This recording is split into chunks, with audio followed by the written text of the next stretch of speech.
All right, ladies and gentlemen, welcome to the show. Very, very, very welcome to the show. One City Council President and Mayor-elect Brandon M. Scott, thank you for being here with us today. Thank you guys for having me. It's my pleasure to be here. Uh, Absolute pleasure having you on the show. The second elected official on the show, just behind Bill Henry. Well, good. I'll try to, as always, I'll try to be better than Bill. We always have a friendly competition Oh, going. good. So, Well, I'm saying you got to bring it because his knowledge of Star Trek: The Next Generation was next level, and my understanding is that you're a oh Star Wars guy. yeah, Bill loves Star Trek, and that would definitely be a section he would beat me on for sure. Star Trek and dad jokes are Bill's thing. Very good. It should be noted that this interview is being sat in upon by John Heltman, editor of American Banker, because Brian Levy could not be here today because he's working. Say hello, John. I'm gonna do my best Brian impression. Hello. Yeah, that's a very good intro by Brian. He only had one question that we have to ask, which we will get to eventually, but uh, as a send up to begin this interview, three of us on this call, Casey, you are not a St. Mary's graduate, but three of us are. Nobody's perfect, Casey. Nobody's perfect. And I also wanted to tell you that, oddly enough, we have met once. And it was at alumni weekend, and you were handing out info packets. And I think it was when you were like first term city council person or something or other. And I'm one of those people that pays attention to local politics. And I was like, oh, that's city council person Brandon M. Scott.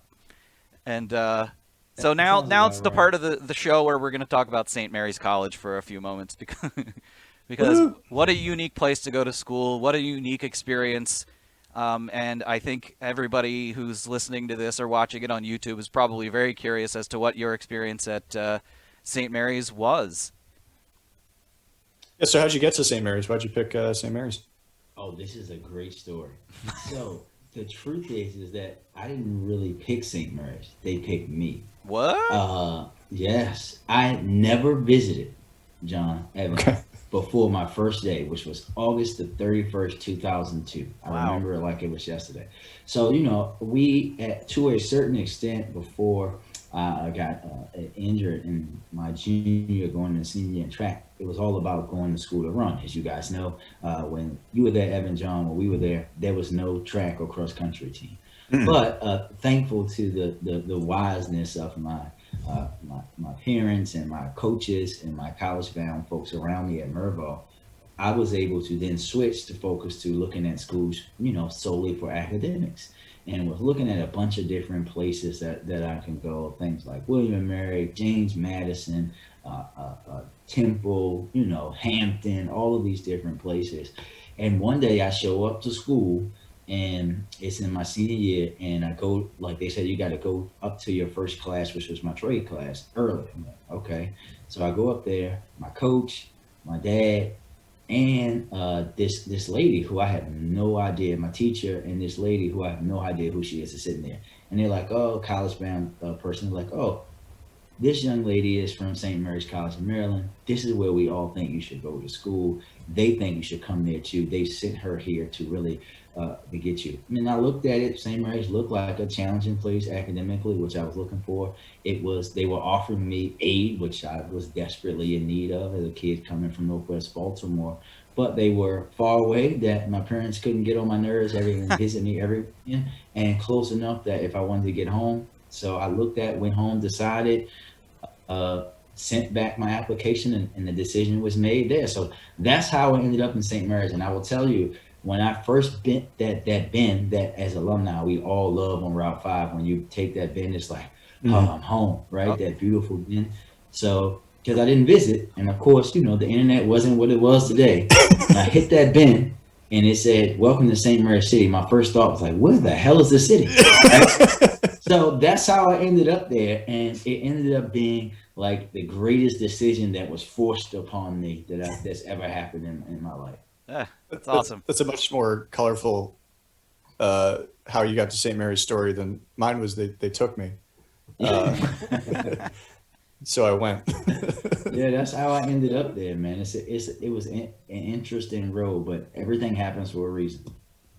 Yeah, I think what you just said about coming around that bend is something that I always, when you come out of the trees, when you're going down from the green door, D- did you ever go to the green door when you were at St. Mary's? One time, true. One. I think we were getting at you. I was a DJ at St. Mary's. I'm pretty sure John has been to one of my parties because if he went Probably. to a party on campus, I probably was the DJ. But I actually worked at Monk's, so I Did couldn't you? go to the Green. Yeah, I was a DJ at Monk's, Wait, so you I Wow. worked at couldn't. Monk's? I Yeah. worked at Monk's. Oh, really? That's cool. I made the wings Yeah. on Ah. Wednesdays. Oh, so I was on Thursday nights. Oh, okay. Thursday or Friday nights, John. I, Yeah, I worked Monday, Wednesday, and Friday. That's yeah. incredible. Wednesday was the day I worked. Yeah. So it's crazy. So DJing and on hip hop night, and so I never got to go to the Green Door because I was always working, Wow. right, and on campus. So I did go. I went once as a student, which was during senior week, when the Green Door had no floor. They're spoiled now. The Green Door has a hard floor, which I just takes away all the aura of the Green Door for me. But I did, of course, I went to the Green Door. But I also have never had a drink of alcohol in my life. That's Oh, okay. incredible. Well, At St. that's Mary's a big- College. Yeah. yeah, that's So you might be the only one. there's a group there's a group of young artists in the city who found out I was a DJ, and they're like, "Oh," I was like, "I bet you $100 you can't find out what my DJ name is." They're like, "Oh, we know some people you went to St. Mary's with." I said, "They're not gonna tell you." They're like, "Why?" I was like, "I'm the guy with all the pictures." They're not gonna say a word, and they have still not figured it out. It's like, because when you're the one not drinking, you know everything, everything. So is it DJ I Know Everything? No, Did I get okay? Is it DJ Okay. John Tanner? might be able to. No, John might be able to find out through his connections, but I'm not worried about anybody else. I definitely don't know. So I I don't have think to anyone. I have to imagine that since the primary and since the general, your phone has been lit up by David Shusinski nonstop to give various speeches and that sort of thing. Not more than normal. So I guess I not more than normal.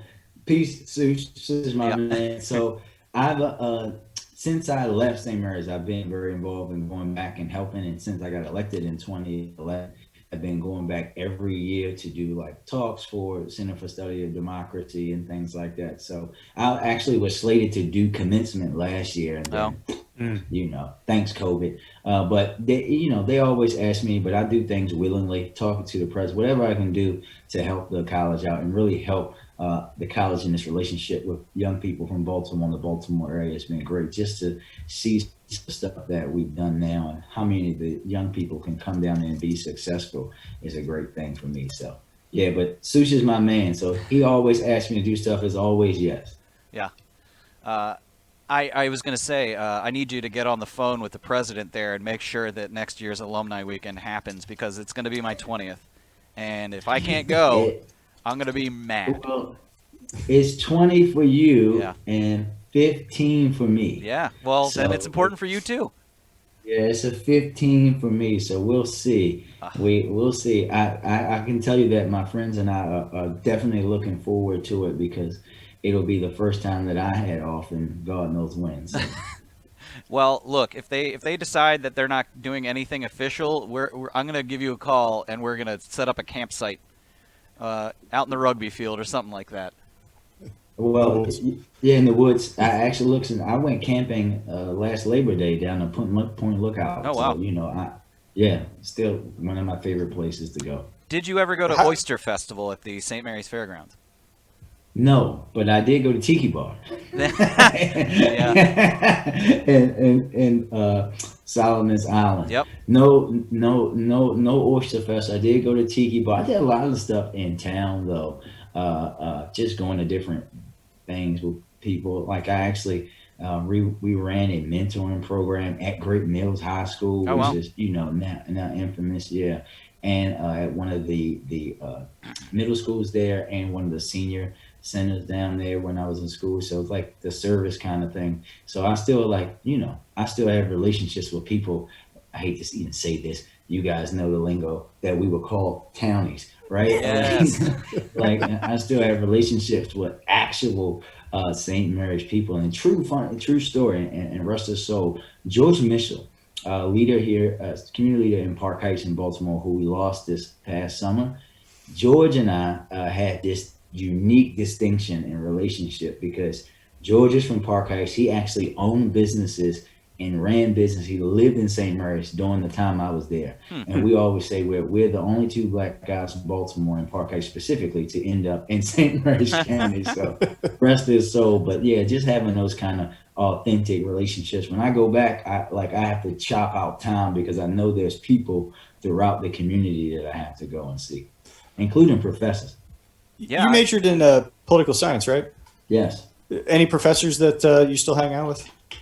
Well, I still try to talk to a bunch of them. Some of them are gone. I love to still hear from Professor Hill, who sends me notes a lot. I hear a lot from other folks. I like to see and talk to Professor Denny when I go back. If you guys have Professor Denny, just reaching out and talking to them. Actually, I did a bunch of different things too. I took some theater classes. So a few years ago, I think it was 5 years ago, last week. Sheesh, time flies.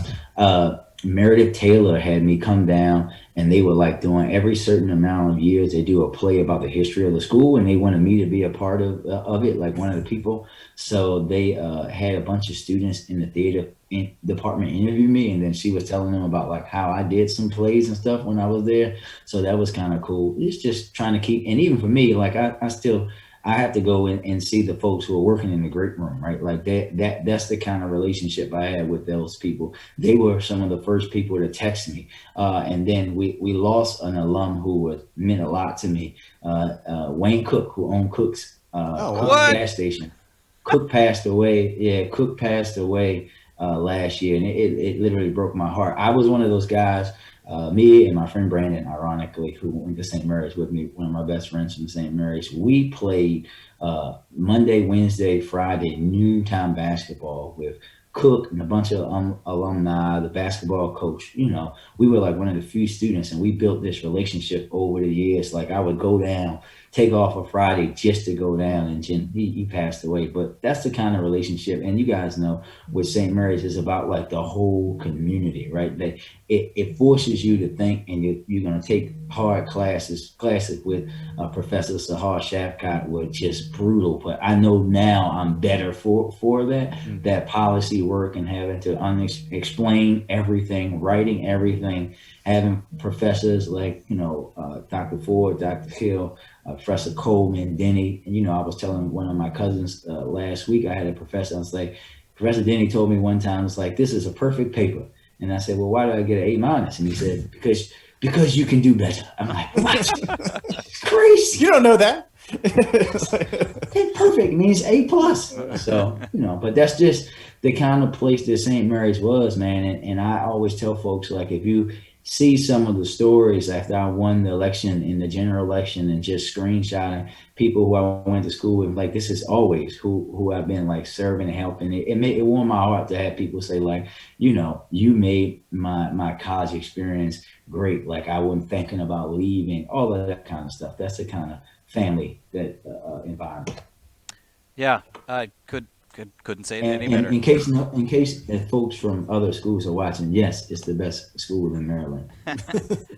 At least in Maryland.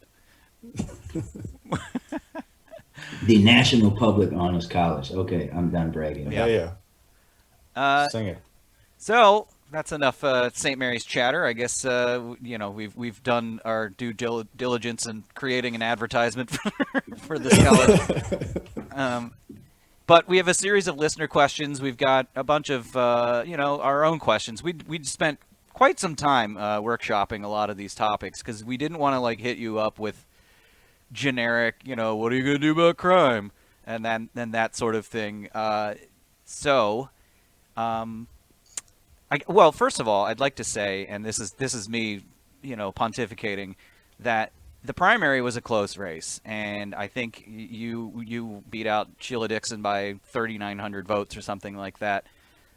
Given a global pandemic and mail-in voting, the turnout was somewhere hovering around 40 to 50%, which is impressive. But as Bill Henry, who's been on the show before, said it. He's like, well, that means 1 out of 2 people didn't vote.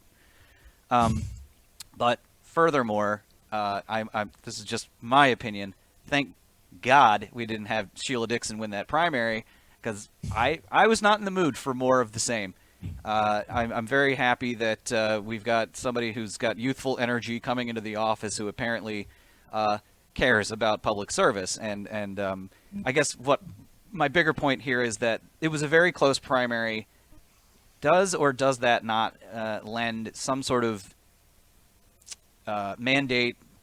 Maybe that's a strong term, but, shouldn't we start to reconfigure the way that the elections work in Baltimore City, like with an open primary or something?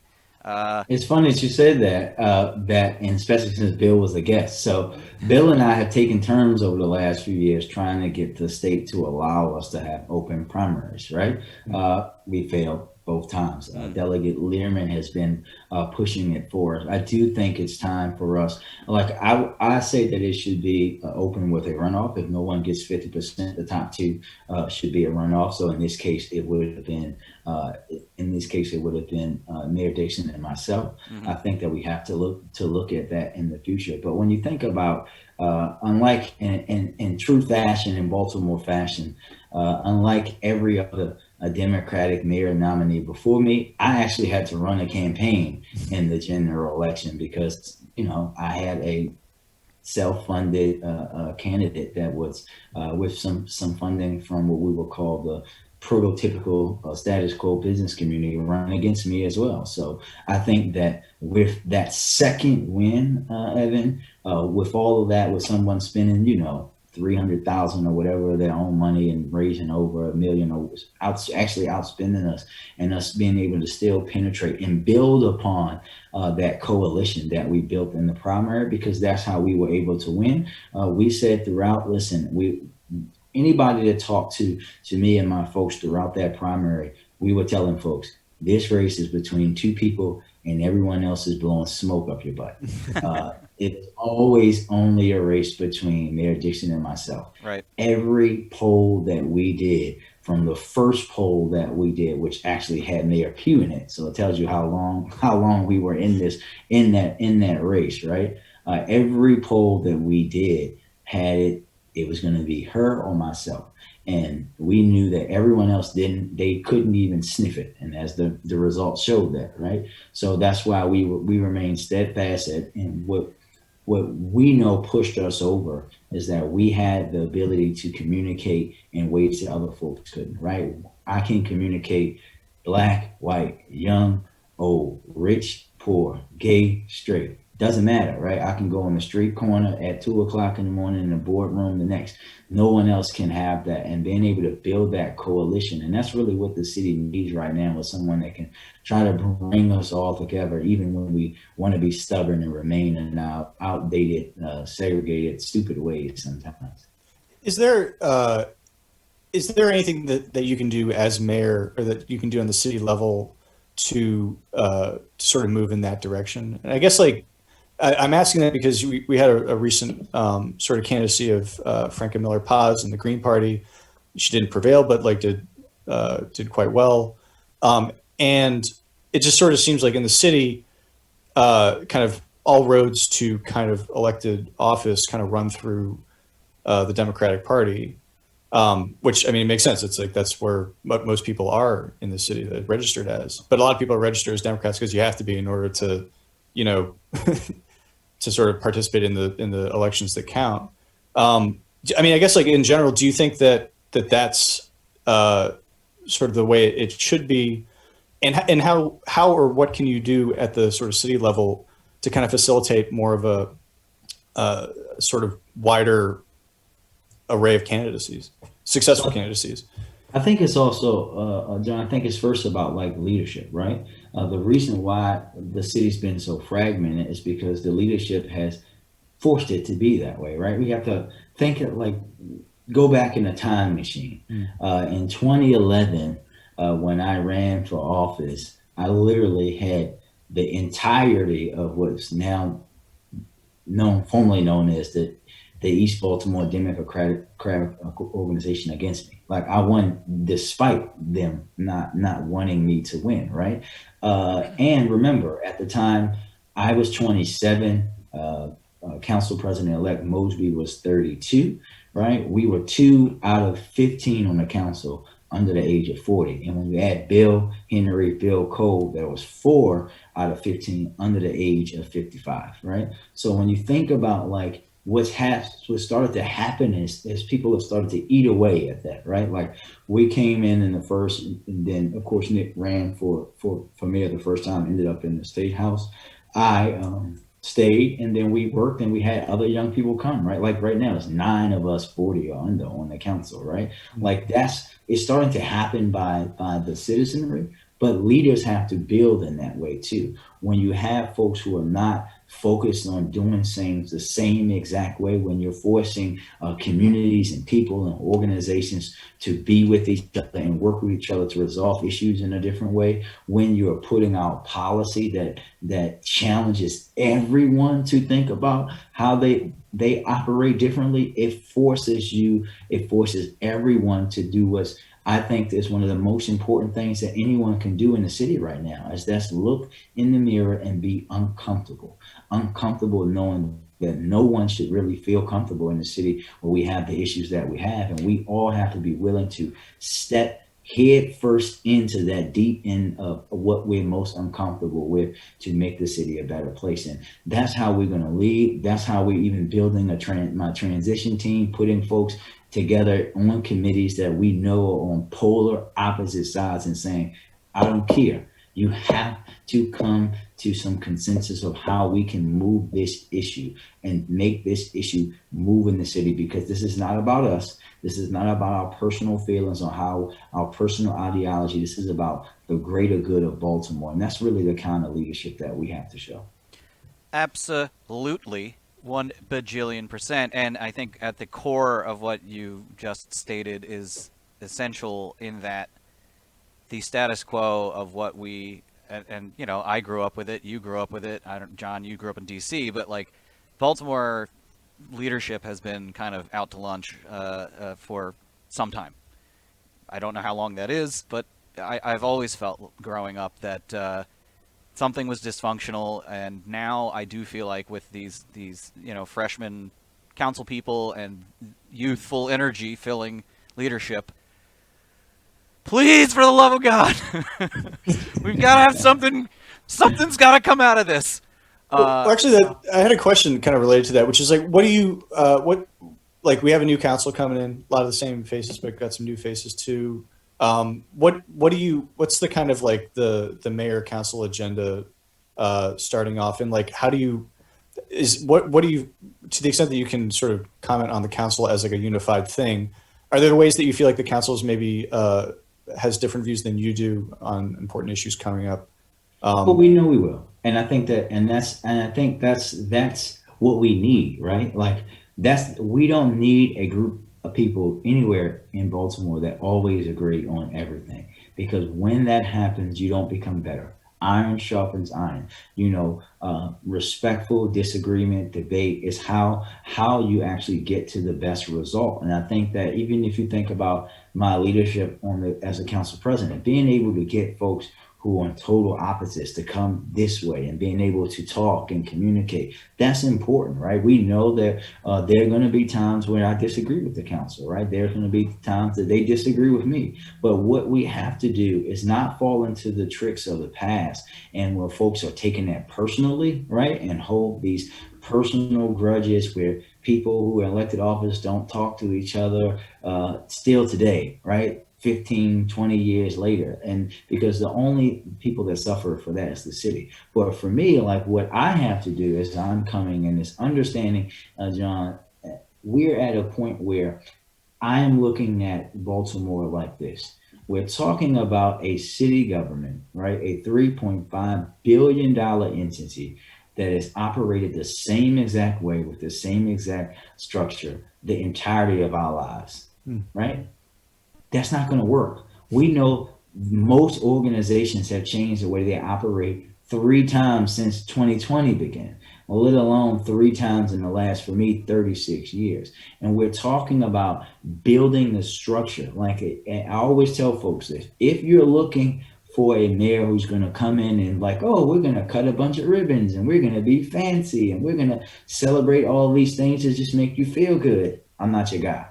If you're looking for someone who's going to literally put their hand in the dirt and start building, when you have a city government that is completely decimated, broken, outdated, burnt to the ground, knocked out like Nate Robinson, whatever you want to call it, right?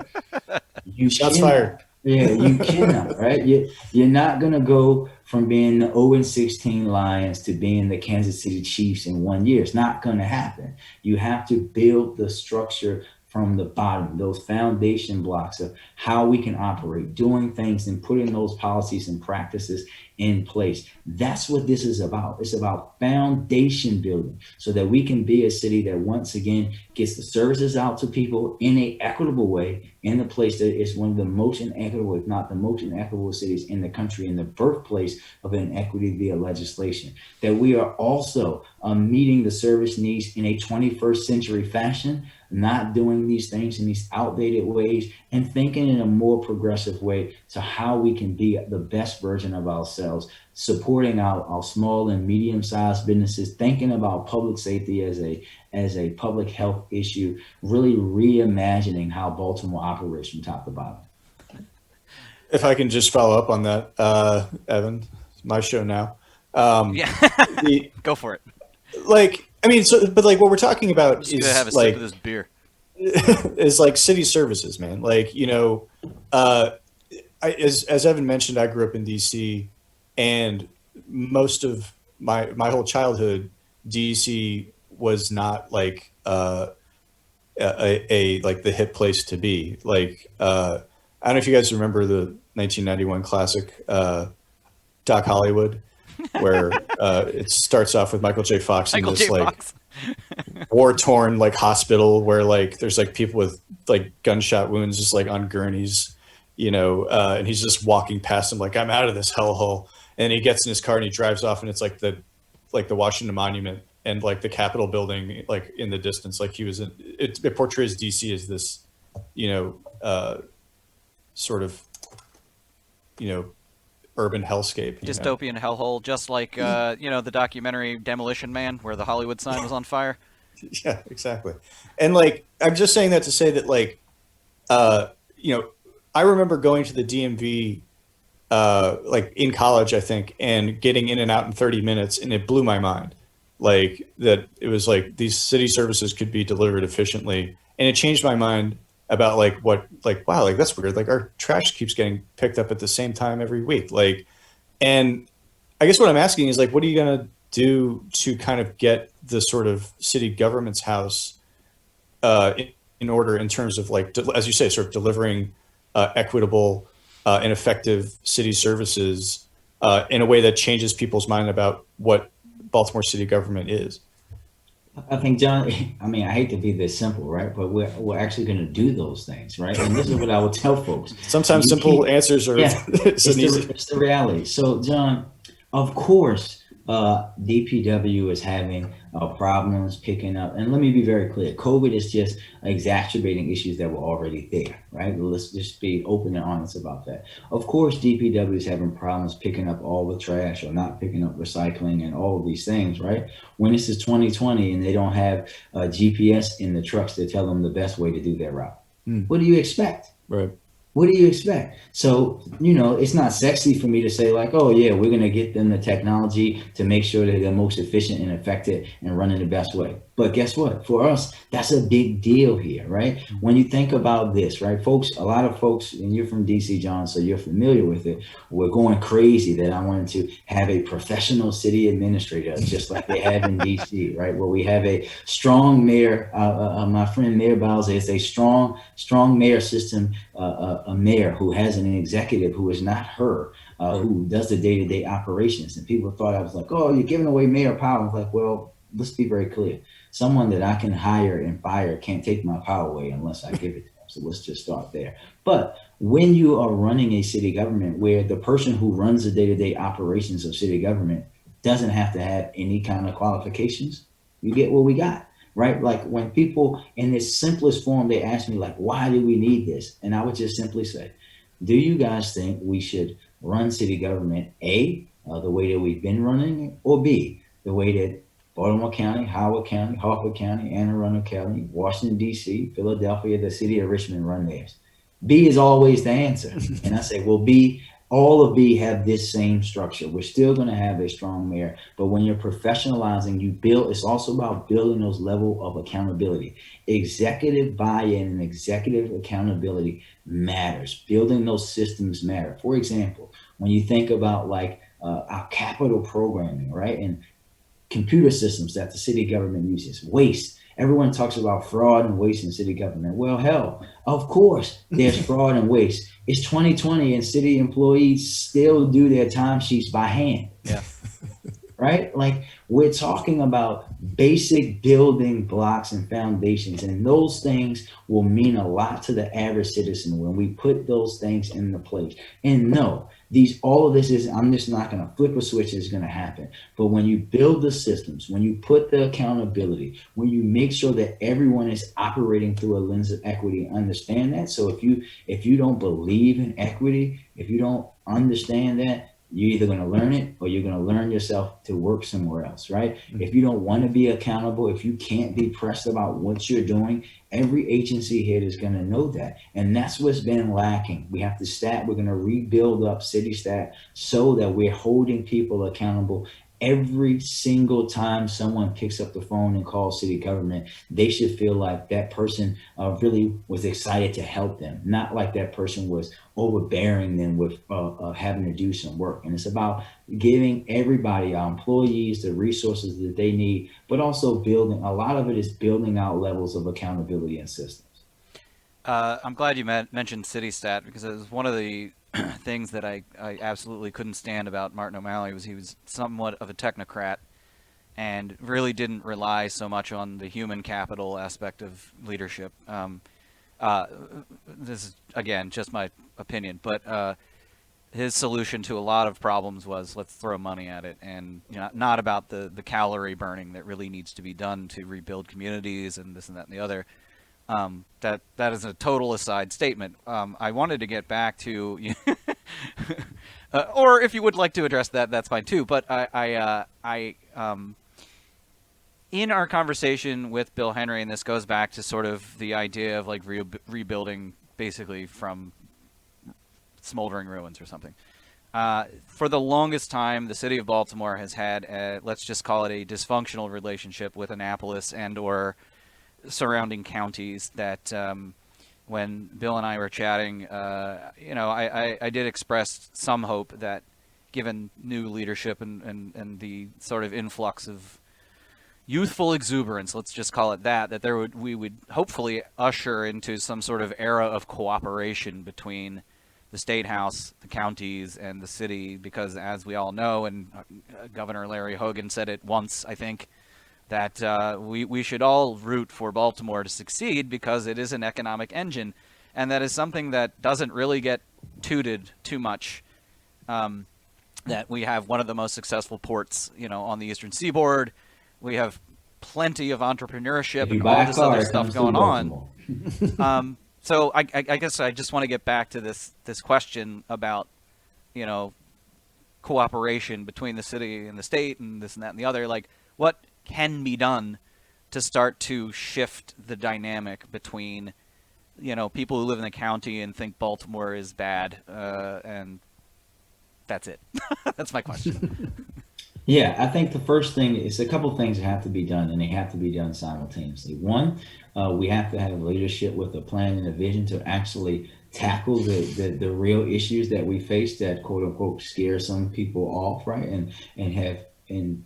And understanding what has happened in the recent years, right? I can't come into my new role with these rose-colored glasses and not think that I'm going to have to work 3 times as hard because of what happened with the people that were in my position before me, right? So my job is to first show people that it's going to be different, right? Because this is what we're going to do. I'm never going to shy away from my issues, but I'm also not going to let people badger us just continuously and beat up on the city and not talk about the great things that are happening here too, right? And challenge people as well. But you also have to have the leadership that wants to really work together. And this is something that we've already started. Like the great thing about this quote unquote youthful movement, this isn't something new, right? When you talk about my relationships in Annapolis, I've always worked with the governor. Spoke to him actually last week and said, listen, I want to work with him. Everyone knows I've been not ashamed to call him out. All right. And he's called me out before, but you can't take that personal. At the end of the day, it's about working in the best interest of the city. And what we're going to also do is build upon the relationships that we have in other places, right? Having those relationships with legislators throughout the state, having leadership relationships with the folks in leadership in the legislature, making sure that we are working as a unified front, but then building really on that regional partnership, right? My good friend, Johnny Olszewski out in Baltimore County, my good friend, Calvin Ball in Howard County, Stuart Pittman, making sure that we're all working together. And they understand that, and having the conversations that I've had with them around issues, because these issues do not stop at these boundary lines that we have, right? Where I live here in Northeast Baltimore, I can see Baltimore County, and someone that's doing something wrong is not going to stop because we're in this block of Hamilton Avenue versus this block. Understanding the issues that go over boundary lines. For example, everyone here everyone in the region that talks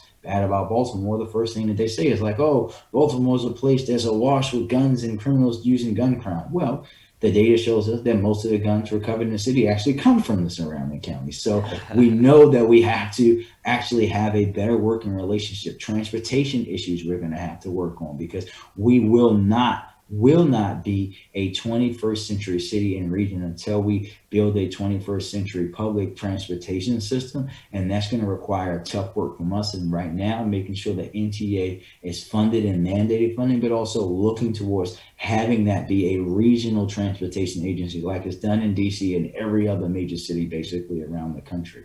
When you're building those relationships, accomplishing things together, handling the issues that are in front of you, then you can show folks, yes, this is where we were, but this is now where we are, and this is how we're going to continue to work. We're always going to have some folks who are afraid to come into Baltimore. We know that race and a whole bunch of issues are always going to play a part of that.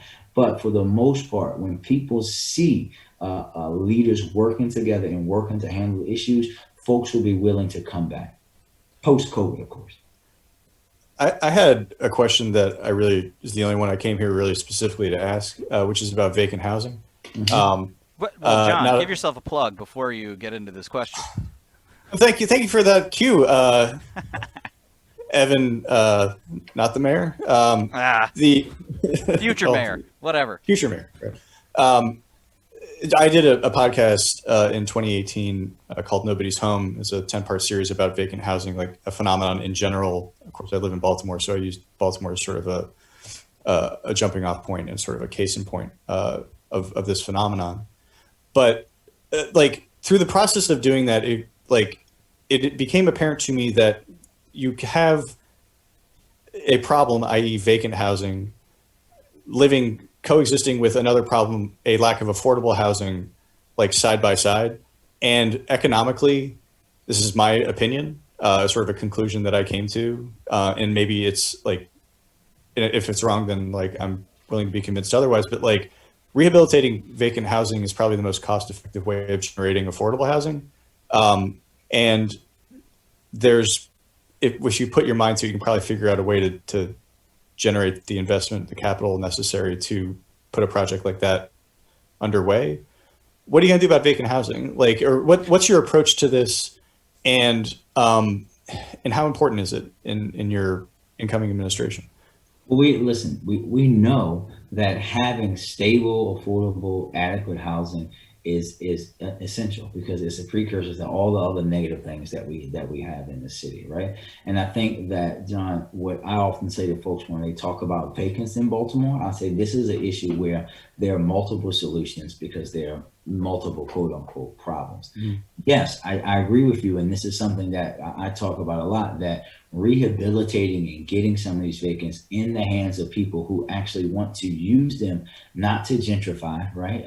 Not to gentrify, as I tell our other St. Mary's alum from DC, Councilman Robert White. I want to go and pluck the remaining middle class Black people from DC and bring them to Baltimore, where they'll be wanted and appreciated. Right, not the way that DC has done it in some cases, pushing out like all of its quote unquote culture and history. Yeah. John, you live here now, right? No, that's what I'm saying. Don't do what DC did, man. Yeah. How many of your friends from St. Mary's that grew up in DC live in Baltimore? A lot of mine live here. Yeah. Like, with the exception of I'm here. 2 others. Right?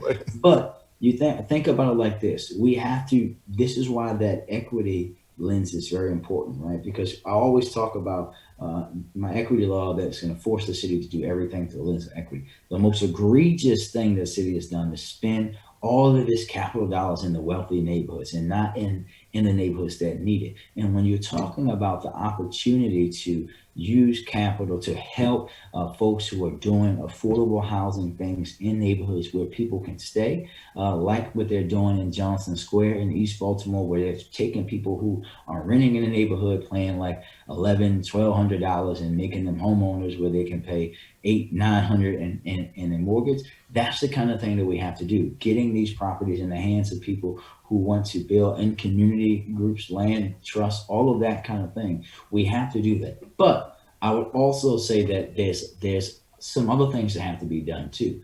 We have to work with our legislators and the folks in the court system to speed this stuff up, right? Because when you have someone that owns a whole block of them and the city housing lawyers have to go to court, as you know, 5 times for 5 different properties, even though they're all adjacent to each other, that hurts. And then in some instances, it isn't cost efficient to renovate because, you know, if it has a tree growing up through it, we have to, but what we have to really do is have a plan of action for every different type. Like vacancy value was great when it first started, but it's 10 years in and they haven't changed it. You have to modernize that. We have to use this opportunity, hopefully with a new presidential administration that's going to be focused on cities, to really try to make that an investment on how we can build more and keep affordable housing in the city. Is there any mechanism, is it possible? So, you know, you mentioned vacancy values, and a lot of people who will criticize vacancy values will bring up the dollar housing program, which was an unqualified success in my opinion. My best friend's father bought one of those houses off of MLK Boulevard on Holland Street, and well, they lost in a tax lien, but whatever, it worked. House is rehabilitated. yeah, for the most part. But couldn't it be possible for anyone that wants to buy one of these derelict homes that, you know, the city has in its possession, to, if they sign a letter of intent to rehabilitate, they can get some sort of property tax waiver or something, some sort of carrot that incentivizes people? They have a lot of these incentives, and let me also be very clear. That's something else that we're going to have to look over in its entirety. Tax credits and tax incentives and where they are and who's getting them. Yeah. You can't piecemeal that. All of those have to be looked at, you know, from top to bottom to make sure that we're gearing towards where we actually need the investment. I also will say, Evan, that, you know, Councilwoman Clark had a hearing about the Dollar House program a few years ago. Mm-hmm. And while, let me also say that people can still, in some instances, get houses for like very, very, very cheap through the vacancy value program. But there was only like a couple hundred of them ever sold for $1, according to the records. But even she was shocked. Yeah, she was shocked. And I think what happened, I actually had this happen recently, where through vacancy value, some guy had gotten these 3 houses, and she's somewhere near Old York Road, right? And the guy just sat on them, didn't do nothing. A young lady actually bought and renovated, you know, had a house next door that was nice, ended up contacting my office because she felt like housing wasn't doing what they were supposed to do. Actually, this house that we had sold for very cheap through this program, housing had went back out, fined and cited this guy so much that we actually went to court to try to get receivership on this property again. through someone who was supposed to help renovate it. And the only reason why it hadn't gone to receivership is because of COVID and how slow the court system was. So I think what we really have to do is figure out creative ways to get it in the hands of people that are not trying to do the same thing that the folks that had it the first place. And we have to put the best and brightest minds. And that's what like my transition group is going to be, part of the housing group is going to be trying to figure out, is how do we get these properties, one, faster through the system to make sure that they're getting handled in an easier way, so people are not living next to 4-inch grass like for a month of summer every year, but also that we're making sure that they're getting reused in the best way. We also have to think about green space. I always talk about the Philly land care model, where they're actually helping grow businesses and creating new businesses that help maintain those lots, community farming, help. So many things that we can do that I think we should do. Pocket parks, of course. Yeah. Yeah, I think the upside is almost unlimited in terms of the potential for these buildings. But we have so much more stuff to cover, and gosh, I can't believe it's already been 45 minutes. But I'm good. We can keep going. As long as you guys all right. are good. Yeah, we'll go as long as we can. Hey, Casey, how are you doing? Oh, Casey. Hey, let me know when I've talked too much already. So no, man. I mean, you are the mayor, so. I think I was saying, at least to your director of communications, that the purpose of this interview was to basically demonstrate to the audience that we are not WBAL and we're not going to be total dickheads. We actually care. We want to talk about things. WBL's not bad. I know. You know, I can't say that for a certain group, but you know who that is. Yeah, absolutely. I surely do. I used to be on a podcast network with one of them. But I think we've got a couple of listener questions. One listener, Kelsey, well, one of these other questions already got dealt with. It was about DPW. But listener Kelsey says, ask him about his plans on the Bresco incinerator and his commitment to zero waste, please. Yeah, I mean, this has been a hot topic. My plans for Bresco haven't changed, right? I didn't agree with the decision that the mayor made, but we had one mayor at a time, right? And that's the reality. It wasn't a popular thing. I always tell folks, for me, I'm going to be that mayor that tells you the truth and is open with you and does the right thing, even when it's unpopular, right? There's nothing I could have done to stop him from doing what he did. But first and foremost, what I'm going to do is hire a DPW director, and they're going to have a mandate that understands that we are working towards zero waste, and that Bresco contract that they just got should be the last one that they ever get. Making sure that we are putting the city on the path, and this is what I always brought up to folks when we were talking about this issue.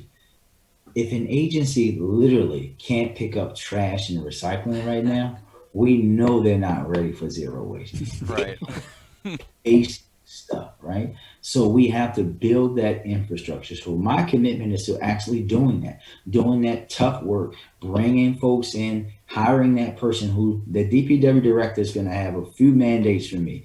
First and foremost, it's going to be fix the water bill system once and for all, do it quickly, or find somewhere else to go work. Also, get trash and recycling back up to where it needs to be. But when you think about long term, it's building the city's solid waste infrastructure to meet a zero waste infrastructure to meet a zero waste plan. That's not going to be easy work. That's going to require tough work and tough decisions, and really going to require a lot of culture change and education for not just city employees, but citizens of Baltimore. Totally committed to zero waste because I can see the opportunity for reuse and what that can mean to businesses, especially for job opportunities for minority, women-owned businesses in the city, creating opportunities for people that we know need them, that end up standing out on corners, and also ultimately leaving the city in a better place for the generations to come. You are a man of many words, and I love it. It's just a follow-up question to that zero waste thing. Is that even technically possible?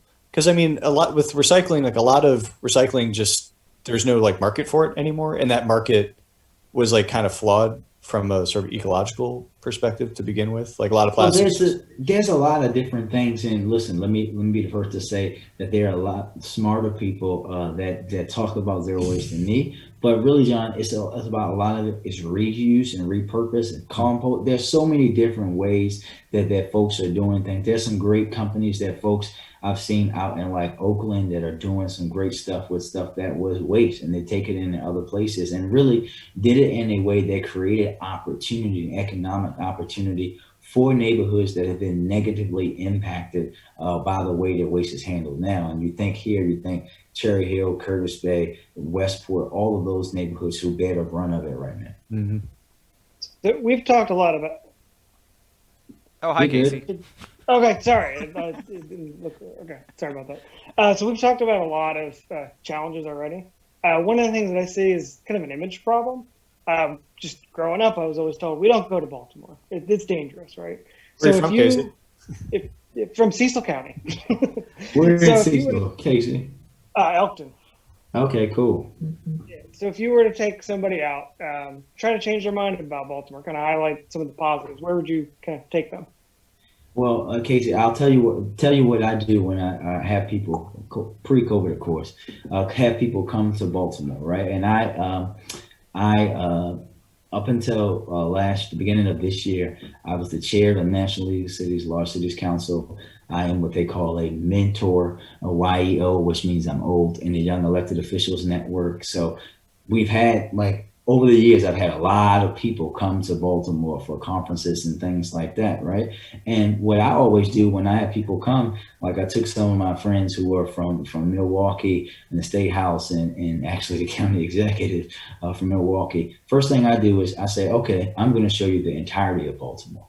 I take them to where I grew up, right? I tell them about how I grew up in a neighborhood that the world descended on for a horse race. And then every other day of the year, I wasn't even seen. Right? Like Talking I about show Park them Heights? that first. Yeah, Park Heights. Yeah. Gotcha. I show them that first, right? Because I want them, because when they come here, people are already gonna think about the wire. And John and Evan, if I had $1 every time someone at college asked me about that show, I'd be a millionaire. But I do that first so I can show them, like, yes, what you see, this is an American city. These things do exist, and they don't exist in a vacuum. But then I actually take them and show them everything else that I experienced, right? I literally take them, of course, down to the harbor, take them in neighborhoods. Now I actually take them to East Baltimore where they filmed The Wire, and now they're selling houses for $225,000 on that block, right? I take them to show people these great things that we have now with like how our maker space and our brewing industry is growing. I take them to see the Emerging Technology Center, all of these communities, right? The changes that are happening in like Remington and Hamden, the changes that are even as we're going through Park Heights, talking about like how the Park Heights today is 100% improvement over the one that I grew up in the 90s, right? That's the way that I like to show people how Baltimore has changed over the years, right? Taking them over to the west side and showing them the stuff that's happening around University of Maryland. Like there's so many great things that are happening in the city. And what the city needs partly from me is someone who's really going to beat my chest and say, yeah, Baltimore has problems, but let me also tell you about Baltimore. Mm-hmm. Let me tell you all these great things are happening, companies that are coming here, and people that want to come here. And then say, like, listen, as I said before, Casey, it's my job to handle the issues, but it's also my job to show people the greatness of the city. So that's what I do each and every time. I never shy away. I'm gonna throw them deep in the water and then give them the life raft. Please don't throw them in the harbor. I'm not. The harbor. Now, let's see, to tell you how serious I'm about that, Casey. The harbor, John, is swimmable most days of the year. Yeah. FYI. Hey. Just don't go. If it rains, don't go for a while. Hey, swimmable and fishable by 2020. We're moving in the right price. If I will tell you, when I filmed the Maryland roll call for the DNC, I was so excited. First time I ever saw it in my life. I was waiting. They were taking forever to get set up. Mm-hmm. So I walked down to the water, and I looked in, and I was like, oh, hell, that's a crab. It's alive. Yeah. And there's fish in here. First time I ever saw it. I called both of my brothers up on the phone. I was like, y'all not going to believe what I just saw. So it's coming. I was walking through the Inner Harbor. This is a couple of summers ago, and I saw a guy yank like a giant catfish out of the harbor. I was like, "What the?" And I tweeted about it, and people are like, "That's an invasive species." I was like, "I don't care. It's a fish. Like, It's a living invasive species. right? It's not It's not a floating on the plastic top bag. of water." But yeah, I mean, I grew up in Baltimore, in and around. I was born in Hamden, but like, I remember driving past the McCormick facility in the '80s and smelling all the smells. But it was a dirty industrial town, and at the very least, like now we're, I laughed my ass off when they made that announcement about swimmable and fishable. But look, those floating wetlands, they're great. I love them. Yeah. It's just wonderful seeing like, and if there is a silver lining for this whole COVID thing, it's like, well, the harbor's getting cleaner, ish. So I'm a big fan of that. I've got another listener question, but I'm not so sure you're going to be able to answer it. So we're just going to do this. One Zach Electronic Golf, that's what we call him. His last name is eGolf. He says, ask Brandon if he is team flat or team drummy. Team flat or team drummer? What the hell does that even mean? That is a chicken wing question. Oh, well, when I ate chicken, which I haven't eaten in 4 years now, I was a flat, all flats guy. Okay. My man. All flats. Okay. Flats. My I man. actually am a true Baltimorean now because I went vegan for like 2.5, 3 months, and then the smell of Old Bay hit the air, and I gave in. So, just fish for me. Just fish. So you are a No pescatarian, not a pescatarian. Gotcha. Yeah, just fish. For me. So just fish, not shellfish. Oh no! I eat crabs for sure. Okay, There's all I was right. gonna say, if I was you're gonna gonna be the say. mayor of Baltimore, you gotta eat a crab cake. There's no way that the guy who has his face up on the wall at Coco's Crab Cakes, which are the best crab cakes in the city, bar none, will not eat crab cakes. I think that was another one of our listener questions was what's your go-to crab cake place, and you just gave it to us. So there you go. Coco's, baby. Yeah, Coco's is great. Coco's, Fadley's, and what's the third one? Is it Scheibel's? No, Scheibel's is St. Mary's, man. Oh, yeah. Well, they had great crab cakes. They as have well. also had a crab great cakes crab on cake. Simmers too. Yes, they do. They do. I like Coco's. I like Captain James. Bailey's is good too. Captain James, the oldest restaurant shaped like a boat. I think. God, yeah. I think they opened in like '78. So any restaurant that can survive that long is aces in my book. Maryland's public honors restaurant shaped like a boat. Captain James. All right, we got another listener question from Keisha Allen, who ran for city council. She was on our show. Oh, Miss Keisha, Westport. Yeah, she's yes. great. Yeah, Keisha's a lovely lady. She says, what is the plan for that former Mechanic Theater site? So that one's, as you know, is in litigation. Yes. So I can't say anything further than that, but what we hope is to get that issue resolved so that something can actually happen with it. Yeah, I think when Bill was on back pre-COVID, he said that same exact thing, and I didn't know if there was an update on that. But yeah, that hole has been there for quite some time, and if Brian Levy, co-host, was on here, his question would have been, what are you going to do about that hole? Right. Can I ask a related question? Go for it. Just like, in general, downtown, like we've now had 9 months of COVID, not a lot of commuting going on. And sort of downtown commercial real estate, hasn't exactly been popping for the last several years before that.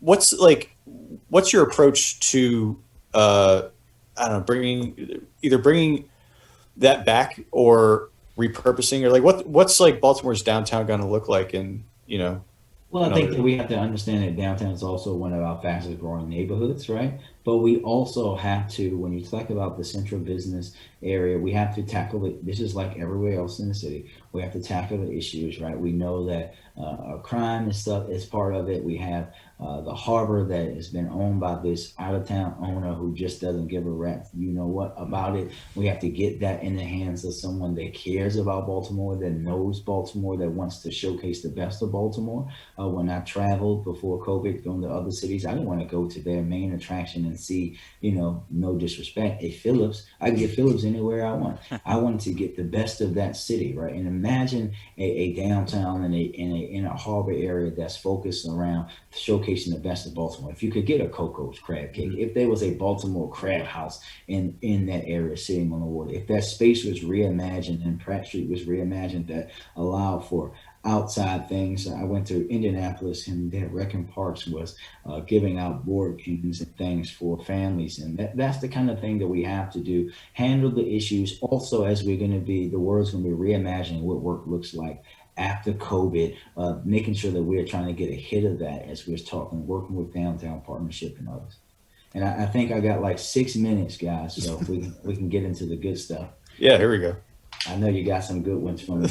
Oddly enough, I only have one more listener question, and then we can spend the rest of the time we've got left talking about anything you want. The question is, ask if his dog will follow my dog on Instagram. This is from listener Chrissy. She does have a celebrity dog. His name is Neil Patrick Hairless. He is a Chinese crested dog. With no hair. Neil Patrick Hairless. Neil Patrick Hairless, yes. And they also have another hairless dog named Scarlet O'Hara. Oh, cool. I don't run the Charlie page. But I will make sure that it happens.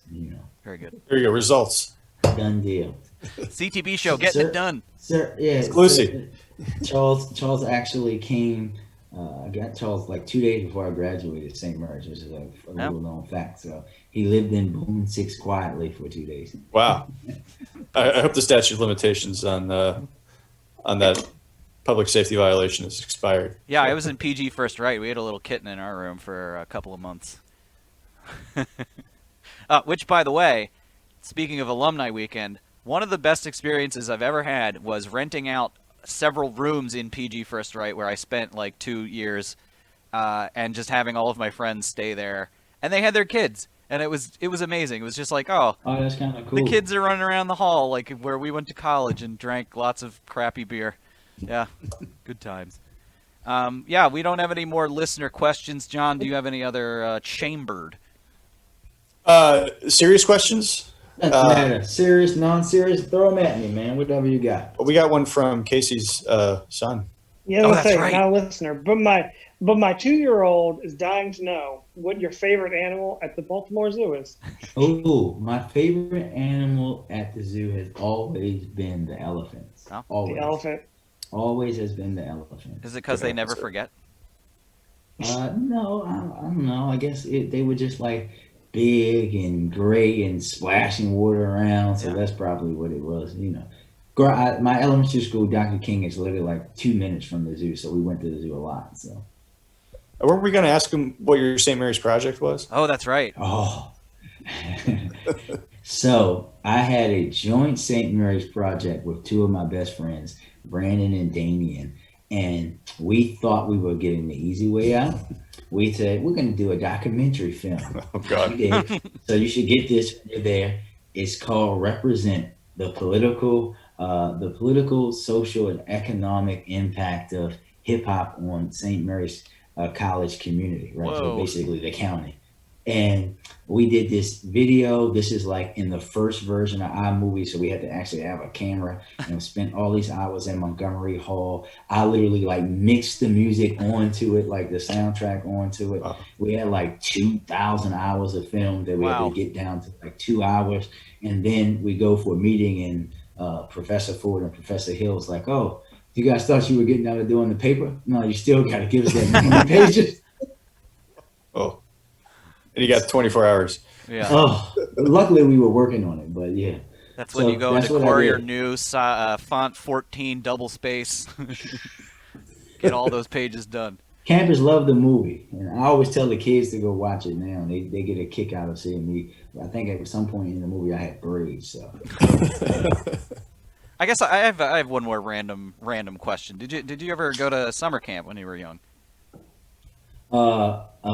I went to summer camp. All my summer camps were through Wrecking Parks, so they were all here, which was weird. I went to summer camp through my daycare, which is up on Park Hill, which is right off of Green Spring, and I went to summer camp out and down in Reservoir Hill at the John Eager Howard Rec, and yeah, all the time. And then we'd do that for like a week or so, and then we'd go to my grandparents' farm in North Carolina, Ooh. which is why I don't eat pork. And then we'd also go visit my aunts and uncles who live in Hampton. So I had multiple versions of summer camp. Before, when I turned 14, summer camp became working for my family's business doing air conditioned heating. Yeah, because the reason I bring it up is I've as I become a person in their 40s, like I've started to realize how important that experience is, and that the city, unbeknownst to me, the only summer camp that I ever went to, I think that's within the city limits, was Kerry Murray, which is it's a good one. nature I center. visited this summer, actually. I loved it. I mean, I really loved it, because especially the aspect of like feeding toads, and stuff like that. They kind of teach you about nature, and Cool. I do feel like, and this goes back to something that the aforementioned Bill Henry was talking about. Gosh, he gave like a TED The talk Star basically. Trekkie Bill Henry. Yeah, he gave a not a TED talk. It's a Ignite Baltimore, a speech about like how Parks and Recs, the budget was just getting cut and cut and cut and cut, and this was back in 2009 or something like that, and that was definitely what was going on at that They point. actually, I was a staffer. I was a staffer in the council president's office, so I helped like draft up what they were going to do. They actually cut Mayor Dixon's budget because she closed rec centers. Yeah. Yeah. Ugh. But I I'll get also say that was happening long before that. That like that is started also under true. smoke. I guess, Under smoke. So, but my main yeah. point is, as it relates to simple solutions for how to preserve the youth of Baltimore from getting into trouble later down the line. Summer camp, it's one of them. And Yeah, and rec and parks. That's one of the first things I did as the president is fight to have rec centers open on Saturdays. Sounds like a simple thing again, John, but they were never open in my lifetime until we said to Mayor Young, not passing the budget unless rec and parks gets the money open on Saturdays. But now wonderful. it's about growing it, figuring out resources, modernizing them. I used to work for rec and parks, so I have a strong affinity, and I grew up running track, playing basketball, baseball, football, everything in rec and parks. But knowing also like that agency, because of the lack of support, hasn't had the ability to evolve and grow it as well. Yeah, it's one of those very small things, and as the buzzword is So many athletes have come out of running and being a part of rec and parks things. Like you think about Carmelo Anthony, right? Obviously, it's a big one. One that folks don't think about is all of the Fuller brothers, all four of them who made it to the NFL, all ran track for Baltimore City's track team in the summertime. Their dad actually was the middle distance coach. All four of them who are now NFL players. Well, one retired and the others are NFL players. All came through that system. It shows how much it means to people. awesome. I'm glad I came up with that question. All right, so we don't want to take up too much more of your time, so Good. What else you got? we got one more, and this is straight from me. How you feeling about season 2 of The Mandalorian? I'm feeling great. I got to see some lightsaber action in the last one. So Yeah, that was Rosario really good. Dawson killing it. Yes, yeah, she did a very great job at doing that. I think it's great. I'm anxious to see what happens now. It seems like there's some kind of mixing matching to like what happened after the Return of the Jedi, but also something before that. Maybe with Obi-Wan, we'll see what happens. So how like I want to know where he came from. Like who took him from the temple and did Yoda have a kid on the side or something? Like, where did it come from? Yoda's I'm got a baby ecstatic mama. about yeah, I'm ecstatic about the baby little baby Yoda or what is it? Gorgo, what Gogan? the hell's his name? Gorgo? Yes. Grogu. Grogu. That's it. Grogu. I'm a little But salty that they gave him a name. yeah, it's going well, man. I love it. I'm a Star Wars guy. I'm kind of sad that we won't get any more movies for a while. So. Yeah, well, I'm fine with I'm this excited this about television-based content, though. Obi-Wan show. I'm ready for that. Yep. Yeah. I'm excited for that too. So keep it coming, Disney. All right, sir, Brandon Scott, thank you so much for being with us. Do you have any final parting thoughts that you'd like to give to the listenership? Well, thank you guys for having me. I hope it's not the last time I get to come on with you guys, but just in all seriousness, that I am ecstatic to be coming into the role as the next mayor of Baltimore City, understanding that this is something that's going to require a lot of me. And that I know it's not going to be easy, but those challenges is what keeps me ignited and gets the fuel in my belly to make Baltimore a better place. I've only lived in two places, Baltimore City and St. Mary's County, right? So for me, Baltimore is home, and there's nothing I want more in the world than for us to be our best representation of ourselves. And we can do that. It's not going to be easy. We can handle and start to get the issues of violent crime and crime down by thinking in a different way. We can have an efficient and effective government. We all are going to have to be willing to be uncomfortable being challenged and to do things differently, because clearly what we have been doing for at least the 36 years that I've been breathing air hasn't been working. What you're going to get from me is a 150% effort to make Baltimore better. And thank you for having me. Oh, thank you for being here. I have no doubt this will bolster our appearance in the eyes of Baltimore. Thank you so much for being with us. Thank you. Peace, Also, gentlemen. John, thank you for being here. We will take a break, and we'll be right back with the end of the show without Brandon Scott, sadly. But thank you so much for being with us. All right. Nice. All right.